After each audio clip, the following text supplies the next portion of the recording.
भुजलाल शर्मा ने गुरुवार को मुख्यमंत्री निवास पर वीडियो कॉन्फ्रेंस की। सीएम भुजलाल शर्मा ने वीडियो कॉन्फ्रेंस के माध्यम से विभिन्न राज्यों के पदस्थापित राजस्थानी मूल के भारतीय प्रशासनिक सेवा के उच्च अधिकारियों के साथ बैठक की। यह संवाद आगामी 10 दिसंबर को आयोजित होने वाले प्रवासी राजस्थानी दिवस को लेकर किया गया। इस दौरान मुख्यमंत्री भुजलाल शर्मा ने सभी अधिकारियों को इस महत्वपूर्ण आयोजन में शामिल होने के लिए व्यक्तिगत रूप से आमंत्रित किया।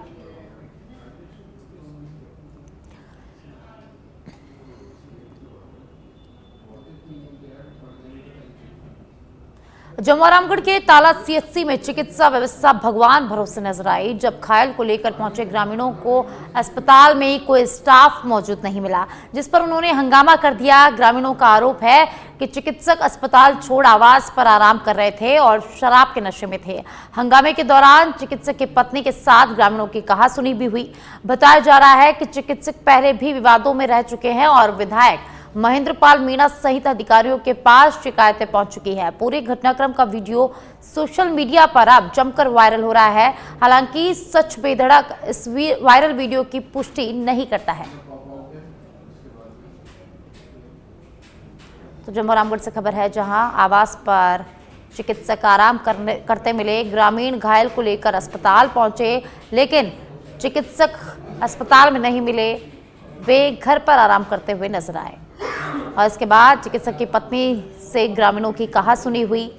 तो ताला सीएचसी का ये पूरा मामला है, जहां डॉक्टर की पत्नी के साथ ग्रामीणों की कहासुनी हुई और उस कहासुनी का पूरा वीडियो अब सोशल मीडिया पर जमकर वायरल हो रहा है। हालांकि सच बेधड़क इस वायरल वीडियो की पुष्टि नहीं करता है।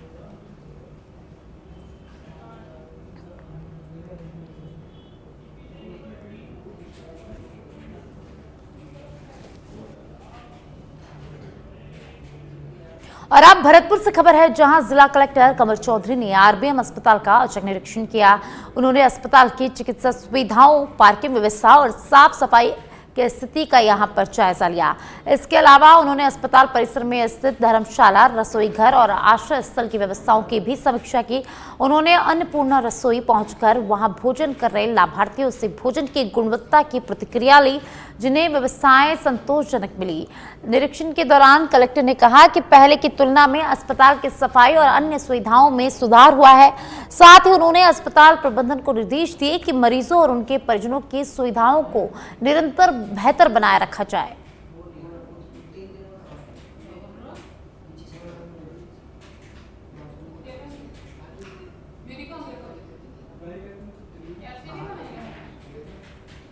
पहले भी बताया, हॉस्पिटल की का पूरा निरीक्षण किया है। काफ़ी अच्छी व्यवस्था है। मैं अभी अन्नपूर्णा रसोई भी देखने आया था, यहाँ पे जो चल रही है। धर्मशाला को भी देखा है। व्यवस्थाएं रुकने के हिसाब से, खाने के हिसाब से काफ़ी ठीक है। और मौसम को लेके भी अच्छे से व्यवस्था कर रखी है। लोगों से भी बात करी है, जो यहाँ पे लाभार्थी हैं वो भी काफ़ी संतुष्ट हैं। तो व्यवस्था ओवरऑल काफ़ी ठीक पाई। देखिए, मैंने जैसे पहले भी बताया, हॉस्पिटल की का पूरा निरीक्षण किया है। काफ़ी अच्छी व्यवस्था है। मैं अभी अन्नपूर्णा रसोई भी देखने आया था, यहाँ पे जो चल रही है। धर्मशाला को भी देखा है। व्यवस्थाएं रुकने के हिसाब से, खाने के हिसाब से काफ़ी ठीक है। और मौसम को लेके भी अच्छे से व्यवस्था कर रखी है। लोगों से भी बात करी है, जो यहाँ पे लाभार्थी हैं वो भी काफ़ी संतुष्ट हैं। तो व्यवस्था ओवरऑल काफ़ी ठीक पाई। देखिए, मैंने जैसे पहले भी बताया, हॉस्पिटल की का पूरा निरीक्षण किया है। काफ़ी अच्छी व्यवस्था है। मैं अभी अन्नपूर्णा रसोई भी देखने आया था, यहाँ पे जो चल रही है। धर्मशाला को भी देखा। लाडलू उपखंड के ग्राम निम्भी जोधा पुलिया के पास कार और ट्रक की आमने सामने की टक्कर में आधा दर्जन लोग गंभीर रूप से घायल हो गए, जबकि 2 लोगों की मौके पर मौत हो गई। सूचना मिलते ही लाडनू डिप्टी जितेंद्र सिंह मौके पर पहुंचे और घायलों को 108 और NHI एम्बुलेंस से लाडनू के सरकारी अस्पताल भिजवाया गया, जहां उनका इलाज जारी है। सभी घायल स्विफ्ट में सवार नागौर निवासी बताए जा रहे हैं। तो लाडनू से खबर है, जहां भीषण सड़क हादसा हुआ है। हादसे में 2 की मौत हो गई है। तो पुलिया पर स्विफ्ट कार और ट्रक की भीषण टक्कर देखने को मिली है। इस हादसे में 2 लोगों की मौत हो गई है, वहीं आधा दर्जन लोग इस हादसे में घायल हो गए हैं। लाडनू डिप्टी जितेंद्र सिंह मौके पर पहुंचे। घायलों को 108 और NHI एम्बुलेंस की सहायता से अस्पताल भेजाया गया, जहां लगातार उपचार जारी है।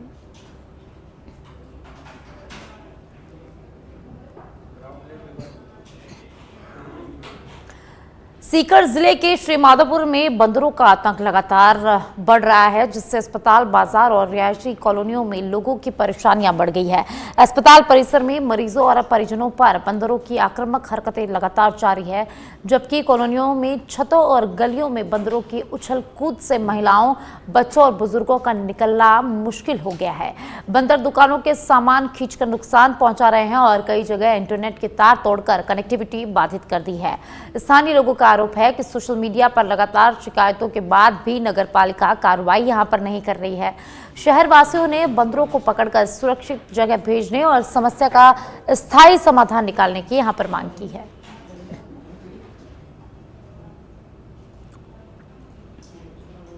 तो सीकर से खबर है, जहां श्रीमाधोपुर में बंदरों का आतंक लगातार बढ़ता जा रहा है। तो शहर वासियों में भय का माहौल है। बंदरों का आतंक लगातार तेज हो रहा है, जिससे लोगों की परेशानियां यहां पर बढ़ती जा रही है। अस्पताल, बाजार और कॉलोनियों में बंदरों का आतंक देखने को मिल रहा है। दुकानों का सामान छीन कर ले जाते हैं, वहीं इंटरनेट की तार तोड़ देते हैं, जिससे कनेक्टिविटी यहां पर बाधित होती है। तो श्रीमाधोपुर में ग्रामीण बंदरों के आतंक से परेशान है। उनका कहना है कि कई बार सोशल मीडिया पर इनकी शिकायत की गई है, लेकिन अभी तक यहां कोई कार्रवाई नहीं हो पाई है। भरतपुर के रुदावल क्षेत्र में रुदावल करनपुरा मार्ग की हालत बेहद खराब हो चुकी है। सड़क पर गहरे गड्ढे और टूटी हुई पट्टियां दिनों दिन हादसों और वाहनों के फंसने का कारण बन रही है। इसी मार्ग से करीब 1 दर्जन गांव नगला छोर, चुरारी डांग, डुमरिया, बांध बरेठा, सिरोद आदि जुड़े हैं, जिससे हजारों लोग रोजाना परेशानी झेल रहे हैं। नई ग्राम पंचायत डुमरिया के निवासियों को भी इसी जर्जर रास्ते से आवाजाही करनी पड़ती है। ग्रामीणों ने प्रशासन से सड़क को तुरंत दुरुस्त कराने की मांग की है। रुपए खर्च करती है, लेकिन कुछ रास्ते ऐसे भी हैं जहां पर हालत कुछ इस कदर है कि उसमें गहरे गहरे गड्ढे हैं। ये मैं बात कर रहा हूं डुमरिया ग्राम पंचायत का गांव है करनपुरा, जो करनपुरा गांव है वहां से और ये रुदावल के लिए रास्ता जाता है। मैं मेरे कैमरामैन से कहूंगा जरा एक बार ये तस्वीरें दिखाएं। देखिए यहाँ पर गहरे गहरे गड्ढे हुए हैं और यहाँ पर ये जो वाहन है, तिपहिया वाहन है, वो यहाँ से निकल कर जा रहा है, वो यहाँ पर खराब हुआ है, पूरी तरीका से इसमें फंसा हुआ है। वो में जो वाहन वाले भैया है वो भी मेरे साथ यहाँ पर जुड़े हुए, मैं उनसे भी पूछूंगा क्या हुआ भाई साहब यहाँ पर। एक्सल टूट गया, पहिया अच्छा, टूट गई। कौन सी जगह है ये? कन्नपुरा। देखिए कुछ गांव के लोग हैं मेरे साथ, वो भी यहाँ पर जुड़े हुए हैं। आखिर क्या वजह है कि ये रास्ता अब तक नहीं बन पाया है? क्या नाम है आपका? मेरा नाम पप्पू है। सर बताएं क्या मैं हालत है अभी? बिलोंग नगला झोर से करता हूँ। ये ग्राम पंचायत डुमरिया के अंडर में आता है। कई बार प्रशासन को अवगत कराया और ऐसे गड्ढे हो रहे हैं जहाँ आए दिन ऐसी घटना हुआ करती हैं। 4 व्हील भी क्षतिग्रस्त हो जाते हैं, ट्रैक्टर भी होते हैं, ट्रॉली पलट जाती हैं।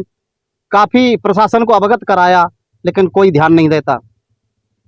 देखिए ये जो रास्ते हैं वो कहीं ना कहीं ये सरकार की और शासन की पोल खोल रहे हैं। यहाँ पर देखिए इस तरह के गड्ढे, और ये सिर्फ यही गड्ढा नहीं है, तमाम ऐसे इस सड़क में करीब सैकड़ों गड्ढे हैं, वहां से ये लोग निकलते हैं। अब देखने वाली बात ये होगी कि शासन प्रशासन इस पर किस तरह से एक्शन लेता है, या फिर ये लोग इस तरह से अपना जीवन यापन करते रहेंगे। कैमरामैन संदीप चौधरी के साथ हेमसिंह कुशवाहा, सच में धड़क, रुदावल।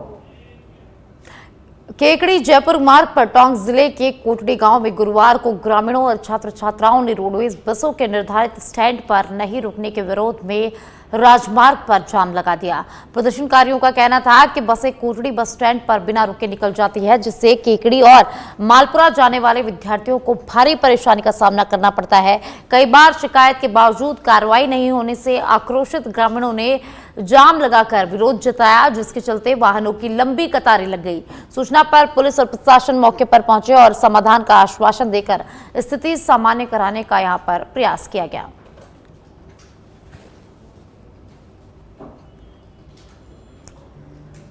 तो केकड़ी जयपुर से खबर है, जहां ग्रामीणों ने जाम लगा दिया। रोडवेज बसों के न रुकने पर ग्रामीणों में आक्रोश और ग्रामीणों ने यहां पर सड़क को जाम कर लिया। छात्रों को रोजाना आवाजाही में यहां दिक्कतों का सामना करना पड़ता है और शिकायतों के बाद भी यहां कोई कार्रवाई नहीं हुई, जिसके बाद आक्रोशित ग्रामीणों ने रोड का जाम लगा दिया।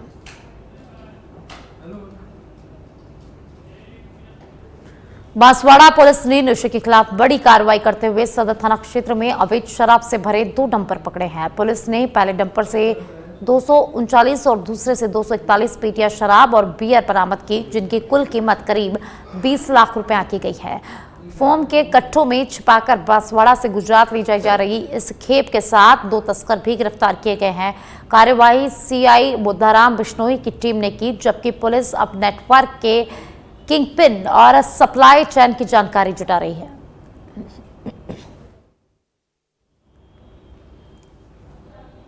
तो बांसवाड़ा से खबर है, जहां नशे के खिलाफ बड़ी कार्रवाई हुई है। 239 और 241 पेटियां फोम कट्टों में छिपाकर शराब को यहां जब्त किया गया है। 2 तस्करों को भी पुलिस ने यहां पर गिरफ्तार कर लिया है और अब पुलिस तस्करों से पूछताछ कर रही है। आपको बता दें कि ये जो शराब थी उसे बांसवाड़ा से गुजरात लेकर जाया जा रहा था। पुलिस अब इस पूरे सप्लाई नेटवर्क के बारे में जानकारी जुटा रही है। कपासन में यूरिया की कमी के बीच पंडित दीनदयाल उपाध्याय स्टेडियम पर खेप पहुंचते ही अफरा तफरी मच गई, जहां 670 बैग के लिए 1000 से ज्यादा किसान लाइन में जुट गए। कृषि विभाग के आधार और भूमि दस्तावेज के आधार पर वितरण किया गया, लेकिन सीमित स्टॉक से कई किसान जो थे वो यहां पर नाराज दिखे। अधिकारियों ने किसानों को नैनो यूरिया और जैविक खेती अपनाने की सलाह दी। वहीं चर्चा रही कि कुछ समृद्ध किसान घर में स्टॉक होने के बावजूद लाइन में लगे नजर आए।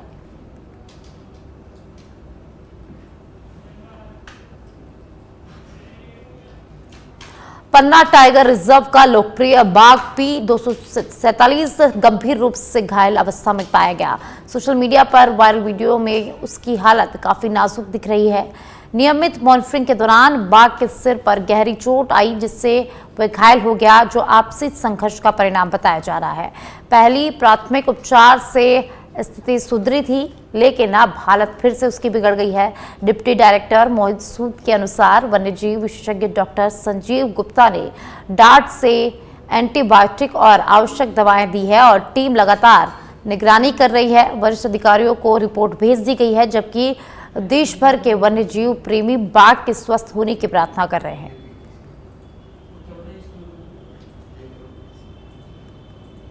मैं आपको बताना चाहूँगा कि हमारे चीफ वाइल्ड लाइफ वार्डन साहब से मिले निर्देश अनुसार हम लोगों ने जो है उसका उपचार जारी है उस बाघ का, और उसको जो है हम लोग दवाई डार्ट के माध्यम से उसको जो है दवाई एंटीबायोटिक उसको हम दे रहे हैं। सर घाव बड़ा है, उसमें यही है कि एंटीबायोटिक देने से जो उसमें जो बैक्टीरिया और जो और वो होते हैं बीमारी कॉज करने वाले जो कीटाणु होते हैं उनका जो है उनका नष्ट होंगे और उससे जो बाघ है आने वाले समय में स्वस्थ हो जाएगा। जी, उसमें मैं आपको बताना चाहूँ, बाइक सवार 3 बदमाशों ने किसान से 5 लाख रुपए और मोबाइल लूटकर बड़ी वारदात को यहां पर अंजाम दिया है। बदमाशों ने किसान की आंखों में जलन पाउडर फेंककर उसे काबू किया और रकम छीनकर फरार हो गए। किसान IDBI बैंक से पैसे निकालकर अपने गांव लौट रहा था। घटना देहात थाना क्षेत्र के सेमलदा हवेली रोड पर हुई। पुलिस मौके पर पहुंचकर मामले की जांच में जुट गई है। श्योपुर से खबर है, जहां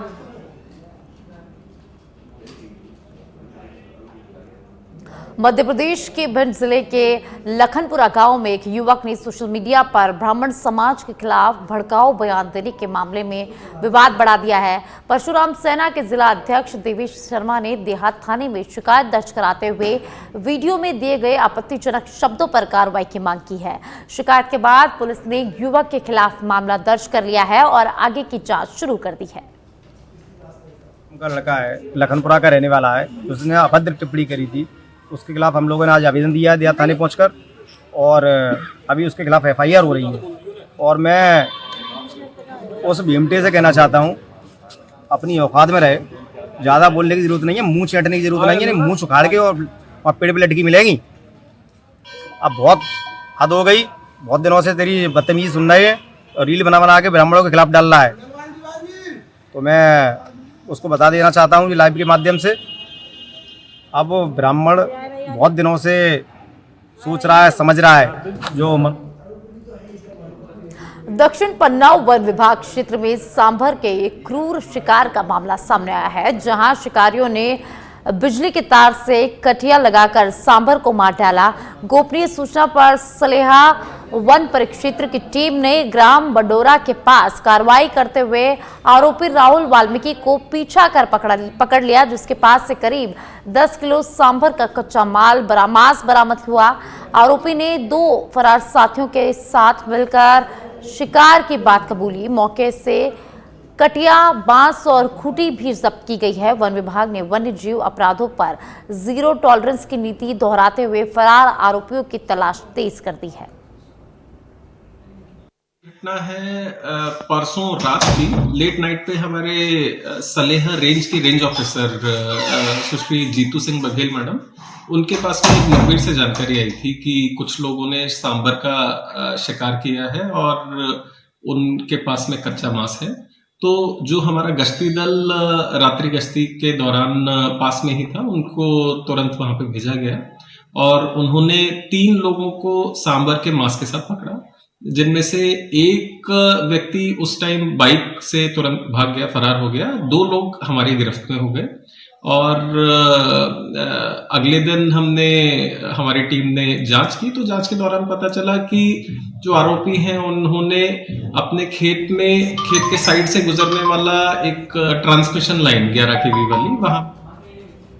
और अब छत्तीसगढ़ से खबर है, जहां जिला कांग्रेस कार्यालय में मतदाता सूची विशेष गहन पुनर्निरीक्षण कार्यक्रम की समीक्षा बैठक आयोजित हुई, जिसमें बीएलएस साथियों की जिम्मेदारियों और आगामी चरणों पर विस्तार से चर्चा की गई। इसी दौरान किसान मुद्दों पर कांग्रेस नेता दीपक बैज ने सरकार पर तीखा हमला बोला। उन्होंने आरोप लगाया कि किसानों का रकबा कई जगह कम कर दिया गया है और या शून्य दिखाया जा रहा है, जिससे धान खरीदी के दौरान किसानों को तहसीलों और समितियों के चक्कर लगाने पड़ रहे हैं। उन्होंने कहा कि पहले डीएपी की समस्या से किसान परेशान हुए और अब रकबा त्रुटियों ने हालत बिगाड़ दी है। बैज ने आरोप लगाया कि सरकार सोसाइटी कर्मचारियों की हड़ताल पर संवाद नहीं कर रही है और डराकर काम करवा रही है। उन्होंने आगे कहा कि सरकार किसानों का एक एक दाना खरीदना ही नहीं चाहती और किसानों के साथ छल कर रही है। कांग्रेस ने किसानों के साथ मिलकर सरकार के खिलाफ बड़ा आंदोलन छेड़ने की चेतावनी भी यहां पर दी।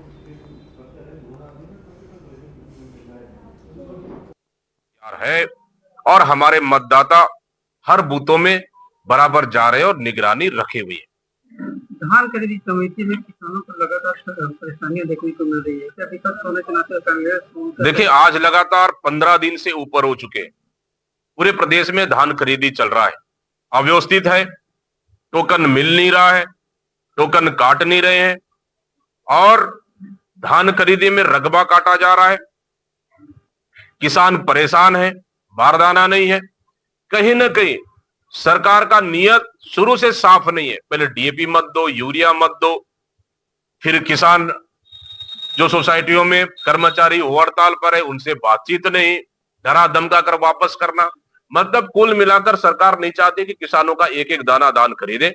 कहीं ना कहीं किसानों के साथ षड्यंत्र कर रही है और सरकार का नियत साफ नहीं है। इस मुद्दे को लेकर किसान आक्रोश है।